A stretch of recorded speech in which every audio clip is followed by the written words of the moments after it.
2.0 আৰু আজি আমি যাবলৈ লৈছোঁ পলাশবাৰী ৰাস চাবলৈ। তো ব'লা সকলোকে শেষলৈকে চাই থাকক আৰু সকলোৱে শেষলৈকে চাই থাকক। আজি ডিম্পুদা আহিব।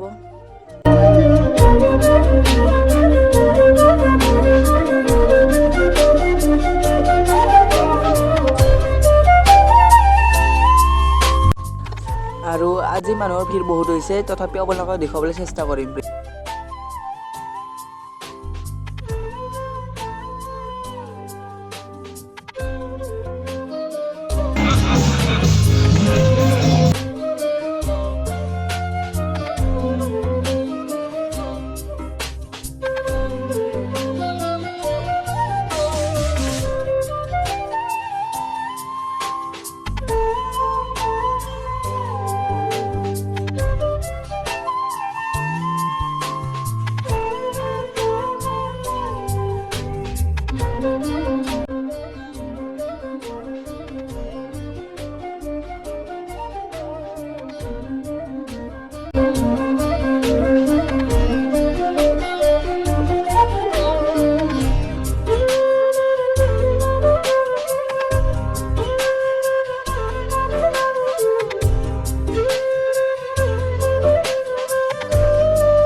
আৰু এতিয়া ডিম্পুদা আহি পাইছে।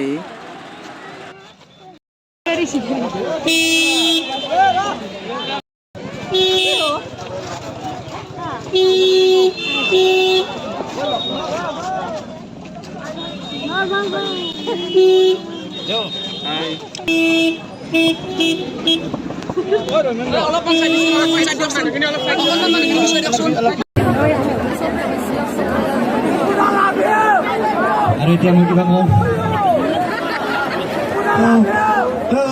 মোৰ ভিডিঅ' তোমাৰ দৰে আৰম্ভ। হে দোস্ত, প্ৰথমতে পলাশবাৰী ৰাস কমিটিক বহুত বহুত বহুত বহুত বেছিয়ে ধন্যবাদ। মোক ইমান সন্মানৰ যোগ্য বাৰু মই নহয়, কিন্তু ইমান ধুনীয়াকৈ মাতি আনি মানে ৰাসৰ সন্মান দিয়াৰ কাৰণে। আৰু পলাশবাৰী ৰাস মই কেতিয়াও আহি পোৱা নাই, সৰুৰ পৰা শুনি আছিলোঁ যে পলাশবাৰী ৰাস বহুত ডাঙৰকৈ পাতে। তো মোৰ মানে এটা জীৱনৰ এটা সপোন আছিল একদিন যে পলাশবাৰী ৰাসত যাম। কাৰণ ৰাস বুলি ক'লে আমাৰ মানে নলবাৰী, হাউলি তাত চাই থাকোঁতে এইফালে অহাই নহয়।